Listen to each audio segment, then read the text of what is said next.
Hello Hindi medium academy में आप सभी का स्वागत है। मैं हूं अरुण कुमार यादव और आज इस वीडियो में हम देखेंगे गणित कक्षा 9 की जो प्रश्नावली है 13.1 इसके प्रश्न 7 और 8 का सोल्यूशन। प्रश्न 7 में ज़्यादातर बच्चों को दिक्कत क्या रहती है कि कैलकुलेशन करते हुए इसमें गलती ज़्यादातर बच्चों से हो जाती है। वो इसलिए होता है क्योंकि आप गलत तरीके से कैलकुलेट कर रहे हो, आप बहुत सारी चीज़ें अलग अलग करते हो तो सवाल जो छोटा सा है उसे बहुत बड़ा बना देते हो। ऐसा नहीं करना है। मैं आपको बताता हूँ कि इसकी कैलकुलेशन कितनी सिंपल है और कितनी जल्दी हो जाती है। पहले लेकिन प्रश्न को समझ लेते हैं। देखो यहाँ पर मैं समझा देता हूँ आपको कहानी में क्या है। कहानी में कोई शांति स्वीट स्टॉल है, वो मिठाइयों को पैक कराने के लिए दो अलग अलग तरह के डिब्बों का ऑर्डर दे रहे हैं। ठीक है, जो बड़े डिब्बे हैं उनकी लंबाई चौड़ाई ऊंचाई अपने को बताई गई है और जो छोटे डिब्बे हैं उनकी भी लंबाई चौड़ाई ऊंचाई हमें बताई गई है। मतलब बड़े और छोटे दोनों डिब्बे घनाभ के आकार के हैं। ठीक है, अब सभी प्रकार के डिब्बों को बनाने में, ठीक है, जो ओवरलैप वगैरह हो गया, ठीक है, मान लो, ठीक है, जो इधर उधर खराब हो गया, ओवरलैप हो गया, मान लो 5% के बराबर गत्ता खराब हो जाता है। मतलब जितना इनका कुल गत्ते लगे हैं उसका 5% खराब भी हुआ है। और हमसे पूछा गया है कि अगर गत्ते की लागत, मतलब जो डब्बे बन रहे हो गत्ते से बन रहे हैं, अगर गत्ते की लागत 4 रुपए प्रति 1000 सेंटीमीटर स्क्वायर है तो प्रत्येक प्रकार के 250 डब्बे अगर बनवाए गए हैं तो टोटल कितना खर्चा आया होगा बनवाने में। याद रखना, जो टोटल गत्ते लग रहे हैं उसका 5% वेस्ट हुआ है ओवरलैप वगैरह में। ठीक है, कैसे करेंगे इसको? देखो बहुत आसान है, पहले आप समझ लो, एक एक स्टेप करते हैं अच्छे से। मैंने लिखा बड़े डिब्बे का माप, बिल्कुल शांति से आराम से करो, हो जाएगा। ठीक है, बड़े डिब्बे का माप। ठीक है, क्या होगा देखो यार, बड़े डिब्बे के लिए मैं लंबाई को कैपिटल एल बोल रहा हूँ, चौड़ाई को कैपिटल बी बोल रहा हूँ और ऊंचाई को कैपिटल एच बोल रहा हूँ।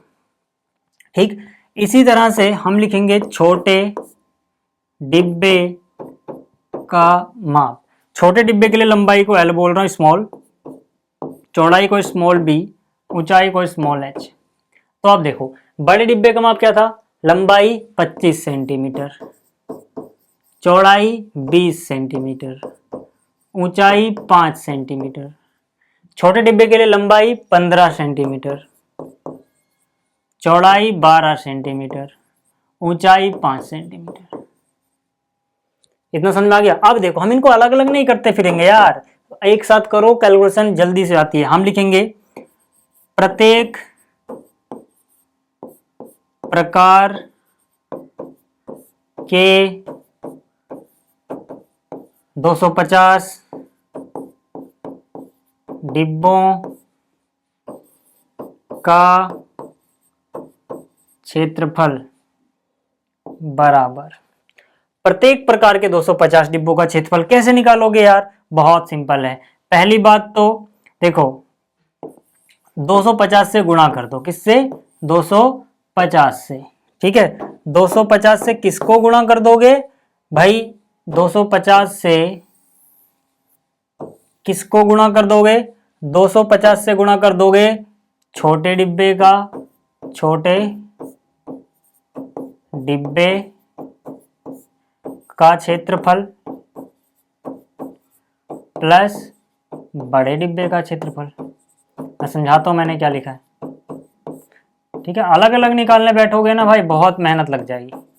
देखो यार, मैंने एक छोटे डिब्बे का क्षेत्रफल निकाला, बड़े डिब्बे का क्षेत्रफल निकाला, दोनों को जोड़ दिया, दोनों का 250 गुना कर दिया, तो यहां से हर डिब्बा 250 गुना हो गया, है ना। 250 गुना में ये समझो, 250 गुना में ये एक साथ हो जाएगा। अब अपने को पता है, अब अपने को क्या पता है? अपने को पता है यार, चलो ठीक है, 250 यहां लिखा, छोटे डिब्बे का क्षेत्रफल। अब डिब्बा तो हर तरफ से बंद रहता है ना भाई, किसी तरफ से खोल दोगे मिठाई गिर जाएगी उसमें से, तो मतलब कुल क्षेत्रफल की बात हो रही है। और कुल क्षेत्रफल अपने को पता है कितना होता है, 2LB plus BH plus HL। क्योंकि यहाँ छोटे डिब्बा लिखा तो छोटे डिब्बे की लंबाई स्मॉल एल है, चौड़ाई स्मॉल बी है, ऊंचाई स्मॉल एच है, तो ये लिखोगे। प्लस बड़े डिब्बे का क्षेत्रफल बोले तो 2 capital L capital B L B plus BH plus HL। ये हो गया देखो। ठीक है, अब हमें क्या करना है? अब हमें जो फॉर्मूला है ना भाई साहब, इसमें से 2 कॉमन ले लेना है। कैलकुलेशन करने का आसान तरीका बता रहा हूँ। देखो यहाँ पर भी 2 है, यहाँ पर भी 2 है, 2 बाहर खींच लो। 2 बाहर खींचोगे तो 2 बाहर आएगा गुणा में 250, गुणा में जो बाहर 2 आया 500 लिख सकते हो सीधा, है ना। मैं करके दिखा देता हूँ। देखो 250 बाहर था, हमने यहाँ से और यहाँ से 2 कॉमन लिया होगा, 250 गुणा 2 कितना 500, तो सीधा ही 500 लिखो ना यार। इतनी तो आपको समझ में आता होगा। क्यों लिखे हम 250 गुणा 2, समझ में आ रहा है तो हम लिखेंगे सीधा 500। अब आ जाओ, अब यहाँ पे 2 तो बाहर आ चुका है, अब सिर्फ ये बचा है, ये बचा है ना। हमें सिर्फ इसकी टेंशन लेनी है अब।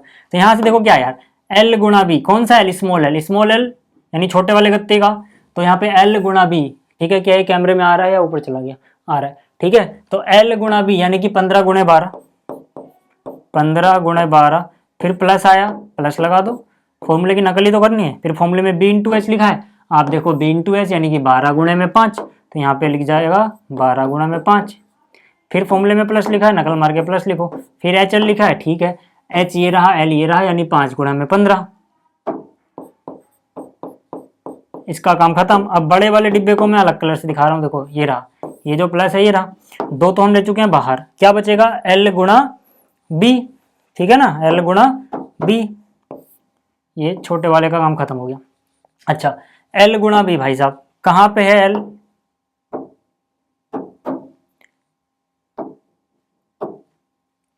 Capital L into capital B यानी बड़ा वाला, यानी 25 गुणा 20, 25 गुणा 20 प्लस b गुणा h, b क्या है 20 और 5 यानी कि 20 गुणा 5 प्लस h गुणा l यानी 5 गुणा 25। अब देखने में तो आपको ये लग रहा होगा यार इतना लंबा चौड़ा लिख दिया है, बट ये आसान सी चीज़ है, ठीक है ना। अलग अलग करते हैं ना, थक जाते हैं आप करते हुए। अब देखो कितनी जल्दी हो जाएगा ये, ठीक है। इज इक्वल टू जो बाहर 500 है रहने दो, 15 गुणे 12 करना आसान है क्योंकि हमें 15 का पहाड़ा आता है। 15 गुणे 2 30, 30 का 0 हासिल गया 3, 15 एकम 15 और 3 18, 180 आ गया, बात खत्म। फिर 12 गुणे 5 हमें पता है 12 पंजे 60 होता है। फिर 15 गुणे 5 हमें पता है 75 होता है। फिर प्लस, ठीक है, 25 दूनी 50 होता है, एक शून्य भी है तो लगा दो, यानी 25 गुणा 20 500, 20 गुणा 5 100 होता है। कुछ रफ करना ही नहीं ज़्यादा यार, 25 गुणा 5 125 होता है। बताओ कहाँ दिक्कत आ रही इसमें, कहीं तो दिक्कत नहीं आ रही, ठीक है। आगे देखो, अब हम जोड़ेंगे थोड़ा चालाकी से। चालाकी बोले तो पहले किसको जोड़ना सही रहेगा, यहाँ पे 75 है, यहाँ पे 125 है, पहले इन दोनों को जोड़ लो, ठीक है। देखो ये 25, ये 25 और ये 75 जोड़ा 100 और 100 यानी 200, यानी 125 और 75 200, 200 में 500 जोड़ा 700, 700 में 100 जोड़ा 800, 800 में यहाँ का 180 जोड़ा तो 980, 980 में 60 जोड़ा 1040। रफ करने की जरूरत ही नहीं है। अब 1040 को इससे गुणा कर दो, तो पहले 3 जीरो हैं, 2 जीरो यहाँ, 1 जीरो लास्ट का, ये कितनी जीरो 3 जीरो, 1 2 3। अब 5 से गुणा करो बस, 5 चौक 20 का 0 हासिल गया 2, 5 गुणा 0 0 हासिल यहाँ पे 2, फिर 5 एकम 5 यानी 5,20,000। यूनिट क्या चल रही थी, मेरे ख्याल से सेंटीमीटर था ना, वर्ग सेंटीमीटर। तो यहाँ पर क्या लगा है, गत्ते का क्षेत्रफल है, गत्ता नहीं है अभी, वो डब्बों का क्षेत्रफल है ये। अब हम लिखेंगे जो गत्ता कैसे आएगा, याद रखना, जो डब्बों का क्षेत्रफल है, अभी ये डब्बों का क्षेत्रफल आया दोनों तरह के, ये प्लस में जो 5% बर्बाद हो गया था, दोनों को जोड़ोगे तब कुल गत्ते का आएगा। तो हम बोलेंगे अतिरिक्त गत्ता, ठीक है। हम क्या लिखेंगे पहले यहाँ पे, भाई अतिरिक्त गत्ता भी तो लगा था, उसका भी तो क्षेत्रफल निकालोगे जो वेस्ट हुआ है। अतिरिक्त गत्ता कितना था, इसका 5%। उसने कहा था कि जो डब्बों का क्षेत्रफल आएगा उसका 5%, यानी कि 5,20,000 जो ये आया है, इसका 5% अतिरिक्त गत्ता लग रहा था। तो यार 5% निकालना तो बहुत आसान सी चीज है। प्रतिशत का निशान हटाओगे तो नीचे 100 आता है, पता है ना, 2 जीरो से 2 जीरो कट गया। 5 से गुणा कर लो यार, पहले तो 2 जीरो लगा दो, ये वाले जो बचे हुए हैं लगा दिए। अब यहाँ से 5 गुणा में 2 10 का 0 हासिल 1, 5 पंजे 25 और 1 26, यानी 26,000 वर्ग सेंटीमीटर। अब हम बोलेंगे गत्ते का क्षेत्रफल। अब जितना गत्ता लगा है, सिर्फ डब्बे का नहीं, जो अतिरिक्त था वो मिला के, कुल गत्ते का क्षेत्रफल। देखो यार, कुल गत्ता कैसे आएगा, पहले तो डब्बों का जो क्षेत्रफल है उतना तो गत्ता लगेगा ही, तो डब्बों का क्षेत्रफल है 5,20,000 प्लस जो खराब हो गया वो कितना है 26,000। इनको भी जोड़ने के लिए क्या करना है यार, 20,000 और 26,000 46,000 होते हैं, यानी 5,46,000 हो जाएगा। 5,46,000, कहीं कोई रफ वर्क नहीं है, इतना हुआ है ना। करना होगा तो बाद में देखेंगे अभी। अब देखो, अब यहां पे आएगा कुल मूल्य। कुल मूल्य, कुल मूल्य कैसे निकालेंगे, कितना गत्ता लगा है भाई, उसी गत्ते का तो दाम दे रहे हैं। 5,46,000 वर्ग सेंटीमीटर गत्ता लगा है, गुणा में किस दर से गत्ता लगा है, 4 रुपए दे रहे हो 1,000 वर्ग सेंटीमीटर के। 4 रुपए एक के नहीं, 4 रुपए दे रहे हो 1,000 के। अगर ये आप भूल गए हो तो मैं जरा प्रश्न से दिखा दूं। प्रश्न कहाँ गया भाई, ये रहा। इसमें क्या बोला गया था, इसमें कहा था 4 रुपए देने प्रति 1,000 वर्ग सेंटीमीटर। प्रति का मतलब क्या है, 4 डिवाइड बाई 1,000, ठीक है ना। तो यानी कि जो रेट है वो 4/1000 है एक का, ठीक है। अगर हम एक का निकालने जाएंगे, आप इसको एकक विधि से भी कर सकते हो कि भाई 1,000 वर्ग सेंटीमीटर के 4 रुपए लगे तो एक के लिए क्या 4/1000, ठीक है। तो वही मैंने सीधा लिख दिया। चलो अब देखो यार, ये तो और भी आसान है। 3 जीरो से 3 जीरो खत्म, 4 गुणा में 6 24 का 4 हुआ, हासिल गया 2, 4 गुणे 4 16 और 2 18, हासिल गया 1, 4 पंजे 20 और 1 21, 2184 रुपए। खत्म ना, कहीं कोई रफ कैलकुलेशन थी ही नहीं इसमें। तो मैं उम्मीद कर रहा हूं आपको ये प्रश्न समझ में आ गया है। अब बात करते हैं अगले की। अब देखो जो अगला प्रश्न है इसको मैं बिना पढ़े समझा देता हूँ, पढ़ने में बहुत टाइम लगेगा, ठीक है। अभी मैं पढ़ के नहीं दिखा रहा, मैंने पहले पढ़ रखा है। यहाँ पर क्या बोला गया कि परवीन है, वो संदूक के आकार का कोई ढांचा बनाती है ताकि अपने कार को ढक सके।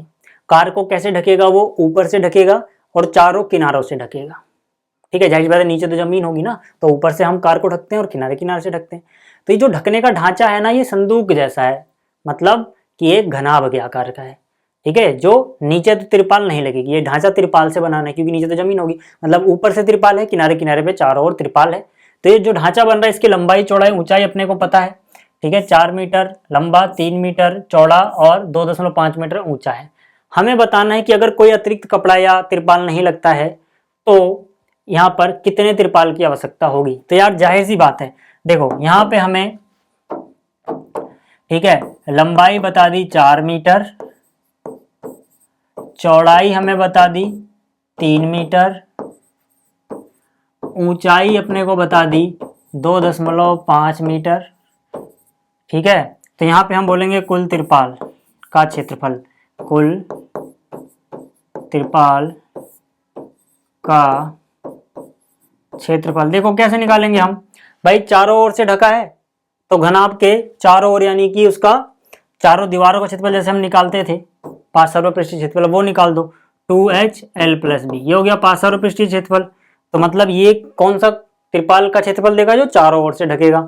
ऊपर से भी, छत भी तो ढकनी है, तो उसका एरिया क्या होगा L × B, ये मैं समझाया था, ठीक है। बस वैल्यू रख दो यार, 2H, H बोले तो, ठीक है, यहाँ पे ऊंचाई H, ठीक है, H बोले तो कितना 2.5 मीटर, L + B बोले तो L कितना 4, B बोले तो 3, यानी कि 4 + 3 प्लस L × B यानी वही 4 × 3, ठीक है भाई। तो कितना हो गया ये, 2.5 का डबल करोगे 5, यानी 2.5 का डबल 5 हो गया, 4 और 3 7 प्लस में 4 × 3 12, ठीक है, 5 × 7 35 प्लस में 12, इनको करोगे तो कितना हो जाएगा 47, ठीक है, वर्ग मीटर। इतना कपड़ा लगेगा और क्या,